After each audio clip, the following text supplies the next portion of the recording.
The transport ship landed with a heavy thud on the metal platform of Zentari Prime. Jake Miller looked out through the small window at his new home for the next year. The Galactic Military Academy stretched across the horizon like a metal city. Tall towers reached toward the purple sky, and training fields covered the ground as far as he could see. Jake picked up his single bag and walked down the ship's ramp. The gravity here was stronger than Earth's, making each step feel like he was carrying extra weight. Other new students were also getting off ships around him. Most of them were much bigger than Jake. There was a creature with blue skin and 6 arms who stood nearly 8 feet tall. Another student looked like a walking tree with bark for skin and roots for feet. A third alien had silver metal plates covering its body and glowing red eyes. Jake looked small and ordinary next to all of them. "Welcome to the Galactic Military Academy," a voice boomed across the landing area. Jake turned to see the speaker approaching. The alien was massive, with 4 powerful arms and a body covered in natural armor that looked like thick brown plates. Its face had large eyes and sharp teeth that clicked when it spoke. "I am Commander Vexthal," the alien continued. "I will be your combat instructor for the next year. You will learn to fight, to survive, and to serve the Galactic Alliance. Many of you will fail, some of you will quit. A few will become warriors." Commander Vexthal's 4 eyes scanned the group of new students. When his gaze reached Jake, it paused for a moment. Jake could see the alien's expression change slightly, like he was looking at something disappointing. "You must be the human," Vexthal said, walking over to Jake. "From Earth." "Yes, sir," Jake replied. "Jake Miller, United States Marine Corps." Vexthal made a clicking sound with his teeth. "I have read your planet's files. Single gravity world. Soft atmosphere. Your people need protection from your own star's light." He shook his head. "How did such a weak world produce military personnel?"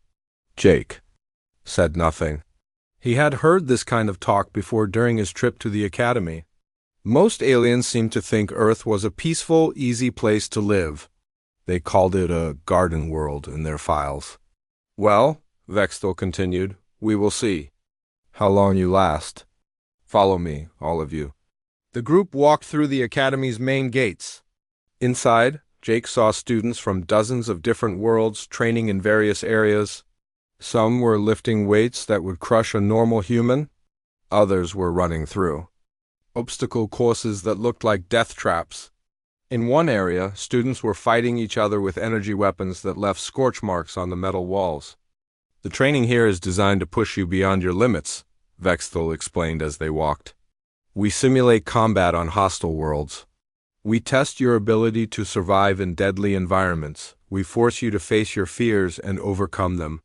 They stopped at a large building that looked like a fortress. "These are your living quarters," Vexthal said. "You will share rooms with students from other worlds. This is part of your training. You must learn to work with beings who are different from you." Jake was assigned to room with a student named Crix, who came from a world with 3 suns. Crix's skin was thick and red, designed to handle intense heat. He looked at Jake with curiosity. "You are very small," Crix said in broken galactic standard. "How do you fight?" "I adapt," Jake replied simply. That evening, all the new students gathered in the academy's main hall for dinner. The food was strange but edible. Jake sat quietly, listening to the other students talk about their home worlds and their military experience. Most of them came from worlds that sounded incredibly dangerous. One student's planet had constant earthquakes and active volcanoes. Another came from a world where the temperature changed by hundreds of degrees between day and night. A third student's homeworld was covered in oceans of acid with floating islands of metal. When it was Jake's turn to speak, he simply said, "I'm from Earth. It's mostly water and land." "We have weather?" The other students looked confused. "Weather?" asked one. "What kind of weather?" "Rain, snow, wind, lightning," Jake said. "Hurricanes, tornadoes, floods, droughts. Temperature changes with the seasons. Sometimes it's hot, sometimes cold." The students looked at each other. This sounded very mild compared to their home worlds. "What about dangerous animals?" asked another student. We have some, Jake said. Bears, lions, sharks, snakes, spiders.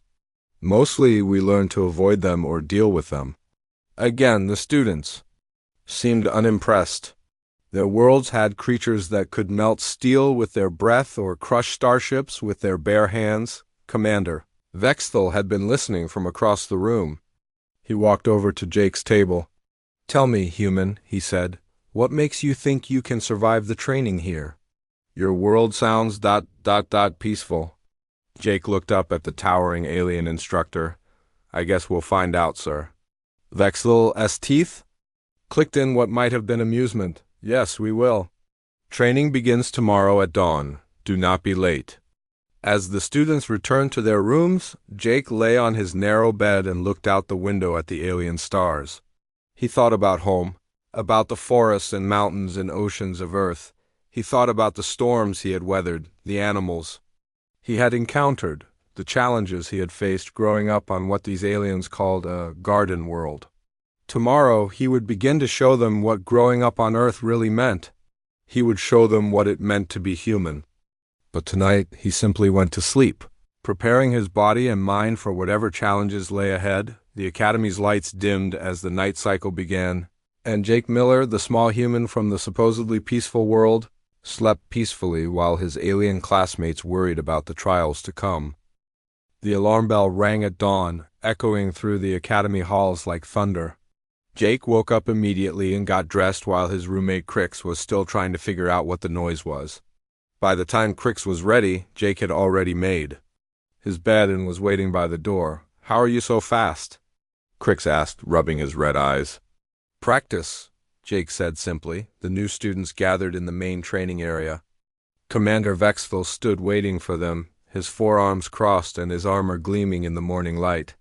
Behind him was an obstacle course that looked like it could kill someone. Today we begin your physical training, Vexthel announced.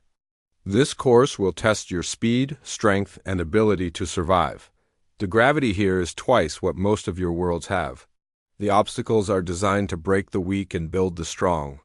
Jake looked at the course. There were walls to climb, pits to jump over, spinning blades to avoid, and sections that looked like they were on fire. Most of the alien students looked worried. A few looked excited. Jake just studied the course, figuring out the best way to get through it. Human, Vexthel called out, you will go first. Let us see what your peaceful world has taught you. Jake walked to the starting line. The other students gathered around to watch. Some were making quiet bets about how quickly he would fail. Begin, Vexthel shouted. Jake started running. The first obstacle was a wall twice his height. Instead of trying to jump up and grab the top like the others expected, Jake ran at an angle toward a nearby post, used it to change direction, and bounced off the wall itself to reach the top. He was over the wall before most students understood what had happened. The second obstacle was a pit filled with spinning blades. Jake didn't slow down. He grabbed a loose piece of metal from the ground and threw it at the blades to see how they moved. Then he timed his jump perfectly, rolling under the blades and coming up running on the other side. The third obstacle was a section of floor that shot out jets of fire. Jake watched the pattern for 3 seconds, then danced through the flames like he was walking through falling rain. He didn't get burned once. By the time Jake finished the course, the other students were staring at him in shock. His time was not just good, it was better than some of the Academy's advanced students. Interesting, Vexthel said, making notes on his electronic pad. Perhaps there was some mistake in your first run.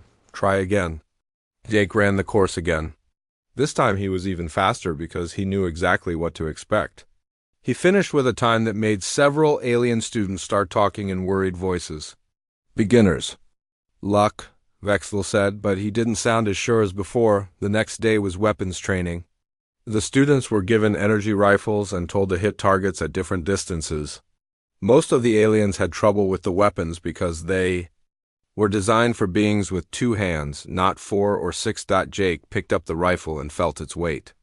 It was heavier than the weapons he was used to, but the basic idea was the same. Point, aim, shoot. He hit the first target easily, then the second, then the third. The targets are too easy, complained a student with metal skin. Make them harder. Vexthul. Activated moving targets. Then flying targets. Then targets that shot back with harmless light beams. Jake hit them all. But what surprised the instructor was how Jake held the weapon. He didn't just stand and shoot like the others. He moved, rolled, used cover, and shot from positions that most aliens couldn't even think of. Where did you learn to fight like that? Vexthul asked after the training session. Video games, Jake said. What are video games? Simulations for fun. On Earth, children play war games on computers to entertain themselves. Vexthul looked confused. Your people train children for war as entertainment? Not exactly, Jake said. We just play, but I guess some of the skills transfer over. The third day was environmental training. Vexthul took the students to a room that could simulate different worlds. Today, it was set to mimic a desert planet with extreme heat and sandstorms. Your task is to cross this desert and reach the other side, Vexthul explained. You have basic survival gear, use it wisely. Most of the students put on heavy protective suits and started walking slowly across the simulated desert. The heat was intense, and the sand made it hard to see. Several students had to turn back within the first hour. Jake looked at the protective gear and decided not to use most of it. Instead, he tore strips from his basic clothing and wrapped them around his head and hands. He moved differently than the others, staying low when the wind picked up and finding the easiest paths through the sand. When a sandstorm hit, the other students huddled together and waited for it to pass. Jake kept moving, using the storm as cover to get ahead. He reached the other side first, and he wasn't even tired. How? Vexthul asked when Jake reported in. I grew up in Arizona, Jake said. Desert state. Hot summers, sandstorms, flash floods. You learn to work with the environment instead of fighting it. That night, Vexthul stayed up late reading Jake's file again. Earth was listed as a class 3 world, meaning it had some dangerous weather, but was generally safe for life. The file mentioned storms, seasonal changes, and various animals, but nothing that sounded particularly threatening. Yet this human was performing better than students from worlds with 10 times the gravity and 100 times the danger. There had to be something the file was missing. The next morning, Vexthul decided to increase the difficulty. If Jake Miller was going to surprise him, then he would create challenges that would push the human to his limits. It was time to see what this peaceful world had really taught its people, but as he watched Jake calmly eating breakfast while other students worried about the day's training, Vexthul began to suspect that he might be the one who was about to learn something new. Commander Vexthul stood in the control room watching the training screens. It had been 3 weeks since Jake Miller arrived at the academy, and the human continued to surprise everyone. Today was the advanced survival test, and Vexthul had made it much harder than usual. The test area was a small moon with dangerous creatures, poisonous plants, and deadly weather. Students had to survive for 5 days with only basic supplies. Most alien students worked in groups and built strong shelters to hide from the dangers. Jake did something different. On the first day, he didn't build a shelter at all. Instead, he spent time watching the local animals and plants. He followed tracks, studied feeding patterns, and learned how the ecosystem worked. What is he doing? Asked Lieutenant Zorax, another instructor watching the screens. I have no idea, Vexthul replied, but he was very interested. By the second day, Jake had figured out which plants were safe to eat and which animals were dangerous. He found a cave system that the dangerous creatures avoided because of the smell. He made tools from rocks and bones he found lying around. On the third day, something unexpected happened. A group of alien students got trapped in a rock slide. Their shelter was buried, and they were calling for help on their emergency radios. The rescue team was still 20 minutes away. Jake heard their calls and ran toward the trapped students. When he reached the rock slide, he didn't try to move the big rocks like most people would. Instead, he studied the pile carefully, looking for weak spots and pressure points. Here, he called to the trapped students, move away from the south wall. Jake found a small rock that was holding several larger ones in place. He used a lever he made from a tree branch to move it. The whole pile shifted, creating a gap large enough for the trapped students to crawl out. How did you know that would work? Asked Bricks, a student with thick gray skin. Jenga, Jake said.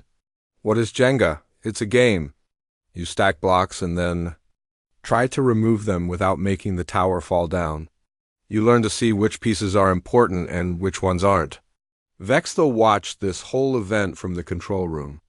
He was starting to realize that Jake didn't just survive dangerous situations. He understood them in ways that other students didn't. The fourth day of the test brought a violent storm. Most students huddled in their shelters, waiting for it to pass. Jake did something that made all the instructors lean forward to watch their screens. He went outside during the storm. He's going to get himself killed, Lieutenant Zorak said, but Jake wasn't being reckless. He was using the storm to hunt. The dangerous creatures that usually ruled the area were all hiding from the wind and rain.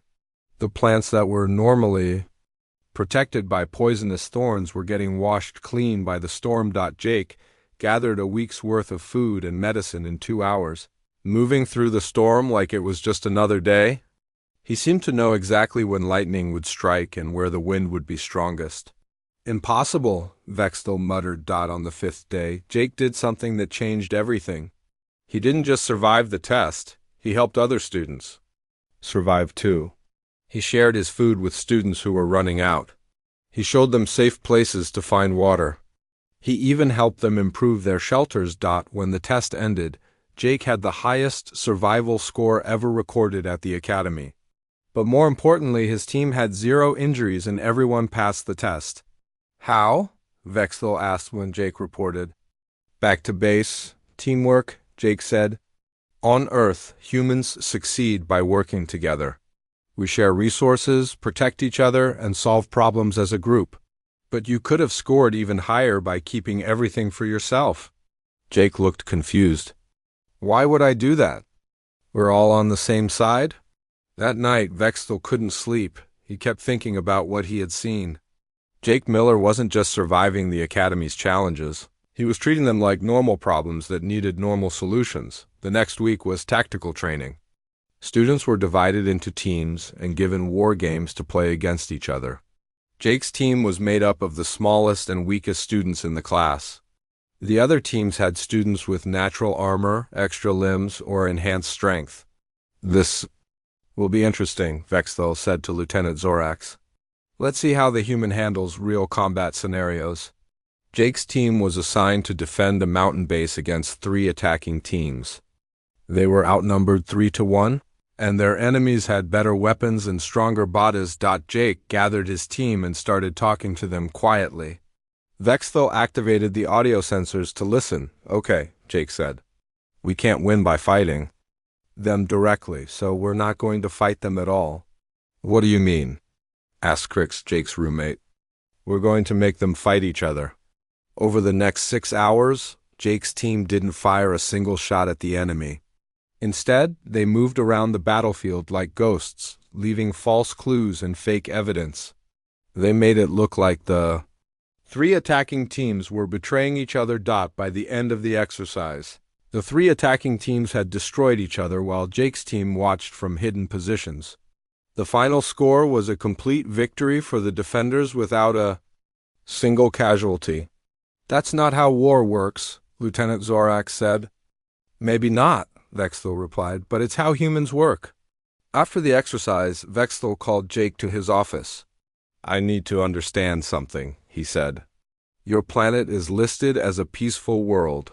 Your people are described as non-aggressive, but you fight like you were born for war.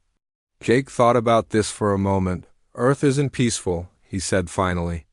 It's just balanced. We have predators and prey, cooperation and competition, creation and destruction.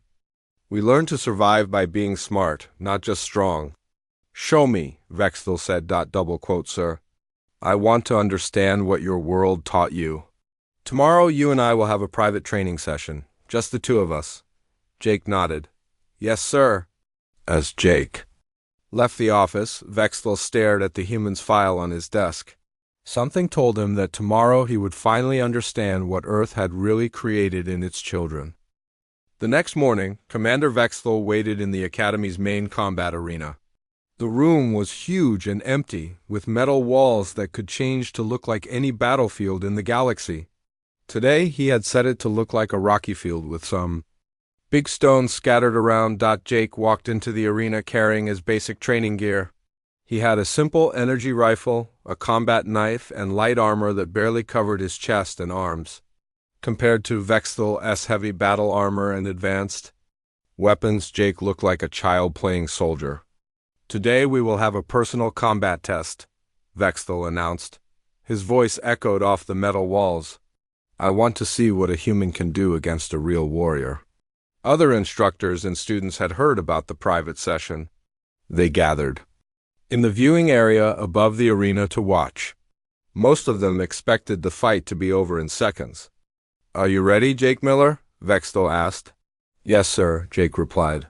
He looked calm and relaxed, like he was about to take a walk in the park. Vexthal activated his weapons. Two of his forearms held energy blasters that could punch holes through steel. His other two arms held combat blades that glowed with heat. His natural armor was thick enough to stop most weapons, and his experience came from fighting in wars across the galaxy. "Begin!" Lieutenant Zorax called out from the control room. Vexthal attacked immediately. His forearms moved in a pattern. He had practiced for decades. The blasters fired rapid shots while his blades swept in wide arcs.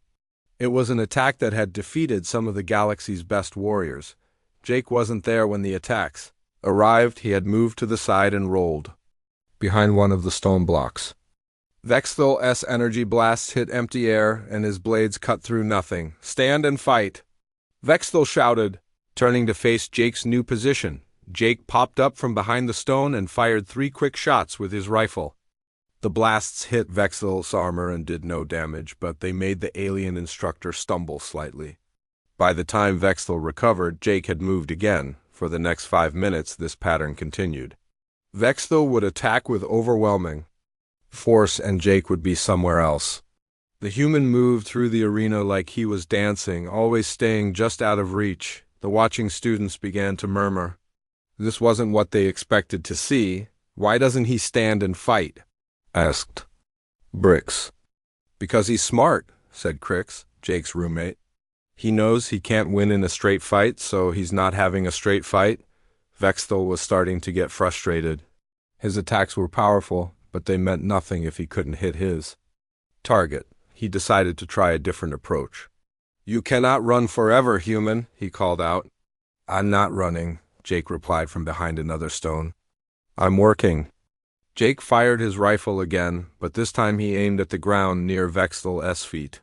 The shot hit a loose piece of metal and sent it flying into the instructor's face. It didn't hurt him, but it made him blink and turn his head. That tiny distraction gave Jake the opening he needed. He sprinted from his hiding spot and slid between Vexthal's legs, slashing at the back of the instructor's knee joint with his combat knife. Vexthal's armor was strong, but Jake had found a gap where 2 plates met. The blade cut through the soft material underneath, and Vexthal felt real pain for the first time in the fight. "Impossible," Vexthal growled, spinning around to face Jake, but Jake was already moving again. He had learned something important. From that attack, Vexthal's armor had weak spots, and Jake was very good at finding weak spots. The fight changed after that. Vexthal was no longer just trying to defeat Jake, he was trying to protect himself. Every time he attacked, Jake would counter with a precise strike at a joint or gap in his armor. Jake's attacks were small and quick, but they added up. Cut by cut, strike by strike, he was wearing down his opponent. Vexthal's movements became slower and more careful. "How are you doing this?" Vexthal asked during a brief pause in the fighting. "Pattern recognition," Jake said, breathing hard.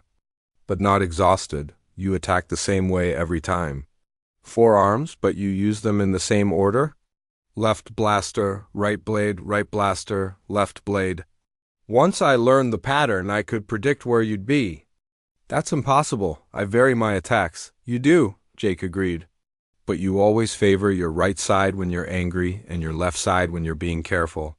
Right now, you're angry, so your next attack will start with your right blaster." Vexthal looked at his weapons. Without thinking about it, he had indeed raised his right blaster first. Your species has 4 arms, Jake continued, but you think like someone with 2 arms. You use the extra arms for power, not for different kinds of attacks. That makes you predictable. Vexthal realized that Jake was right. He had been fighting the same way for so long that it had become automatic. The human had studied him like a puzzle to be solved. Enough talking, Vexthal said. Let's finish this. He charged forward with all 4 weapons ready, putting everything he had into one final attack. This time, he varied his pattern completely, using his arms in a random order that no one could predict. Jake did something that shocked everyone watching. He didn't dodge or hide, he stepped forward to meet the attack. Jake moved inside Vexthal's reach, where the long weapons couldn't hit him effectively. He grabbed onto the instructor's armor and used Vexthal's own forward momentum to throw him off balance. It was a move that used physics instead of strength. Jake became a pivot point that redirected all of Vexthal's power and sent the massive alien crashing to the ground. Before Vexthal could get up, Jake was standing over him with his combat knife pressed against the instructor's neck, right at the gap where his helmet met his armor. Do you yield? Jake asked quietly. The arena was completely silent. No one could believe what they had just seen. Commander Vexthal, the greatest warrior in the academy, looked up at the small human standing over him. In Jake's eyes, he saw something that made him understand the truth about Earth and its people. I yield, he said. Jake stepped back and offered his hand to help Commander Vexthal stand up. The alien instructor looked at the outstretched hand for a moment, then took it. Jake pulled with surprising strength, helping the much larger being get back on his feet. Good fight, sir, Jake said with a smile. You're incredibly skilled. That was harder than I expected. The arena remained silent. Students and instructors stared down at the 2 fighters, trying to understand what had just happened. Some of the alien students were making nervous clicking sounds with their teeth or shifting their weight from foot to foot. Vexthal looked around at all the watching faces, then back at Jake. The human didn't look proud or boastful. He just looked like someone who had finished a difficult job. How? Vexthal asked quietly. I have fought for over 200 years. I have defeated warriors from every corner of the galaxy. How did you, a human from a peaceful world, defeat me? Jake thought about the question carefully before answering. I think there might be a mistake in Earth's files, sir. What do you mean? Earth isn't peaceful, Jake said. It's probably one of the most dangerous worlds in the galaxy. Vexthal's 4 eyes widened. That's impossible. Your planet is classified as a garden world. The reports say it has stable weather and few natural threats, Jake laughed, but not in a mean way. Stable weather? Sir, we have hurricanes that can destroy entire cities. Tornadoes that can throw cars through the air. Earthquakes that split the ground open. Floods that wash away everything in their path. But those are natural disasters, not constant threats. They happen all the time, Jake continued. And that's just the weather. We have animals that can kill you in dozens of different ways. Poisonous snakes, big cats that hunt in packs, sharks in the water, bears that can break trees with their hands. Vexthal was listening carefully now. Other instructors had come down from the viewing area to hear this conversation. Our diseases can spread across the whole planet in weeks, Jake said. Our plants include things that can poison you just by touching them. Some of our insects carry deadly sicknesses. Even our water isn't always safe to drink. Then how do humans survive? Asked Lieutenant Zorax. We adapt, Jake said simply.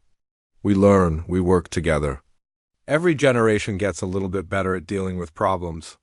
Jake walked over to one of the stone blocks and sat down. The others gathered around him like students listening to a teacher. On Earth, we have a saying, what doesn't kill you makes you stronger. Every challenge we face teaches us something new. Every danger we survive helps us handle the next one. But your technology level suggests a peaceful development, Vexthal said. We developed technology because we needed it to survive, Jake explained. We needed better tools to hunt dangerous animals. We needed stronger buildings to survive storms. We needed medicine to fight diseases. We needed weapons to protect ourselves from things that wanted to eat us. Crix raised one of his thick red hands. But you seem so calm about everything. Even dangerous situations don't scare you, Jake nodded. That's because on Earth, dangerous situations are normal. When I was growing up, I learned to swim in water that had sharks. I learned to hike in forests that had bears and wolves. I learned to drive in weather that could kill me if I made a mistake. And this is normal for all humans? Asked Brix. Pretty much, Jake said. Human children play games that would terrify warriors from other worlds. We call them extreme sports. We jump out of flying aircraft for fun. We climb mountains that could crush us. We surf on waves that could drown us. The alien students looked at each other with expressions of shock and disbelief. What I've learned here at the academy, Jake continued, isn't really new to me. It's just the same skills I've been using my whole life, applied to different situations. Vexthel sat down heavily on another stone block. The files, he said. Slowly, the classification system. We've been completely wrong about Earth. Maybe, Jake said, or maybe you just measured the wrong things. You looked at our gravity and our atmosphere and our star. But you didn't look at what living on Earth actually means. And what does it mean? Vexthel asked. Jake was quiet for a moment, thinking. It means that every human who reaches adulthood has already survived 1,000 things that could have killed them. It means we learn to see patterns in chaos and find opportunities in disasters. It means we never give up, because giving up on Earth means dying. But you're not violent people, Lieutenant Zorak said. Your records show that humans generally try to avoid war. That's true, Jake agreed. We don't like fighting each other because we know how dangerous it would be. When humans really fight, we don't stop until one side can't fight anymore. We learn that from fighting our planet. Vexthel stood up slowly. His armor made soft clicking sounds as he moved. Jake Miller, he said formally, I owe you an apology.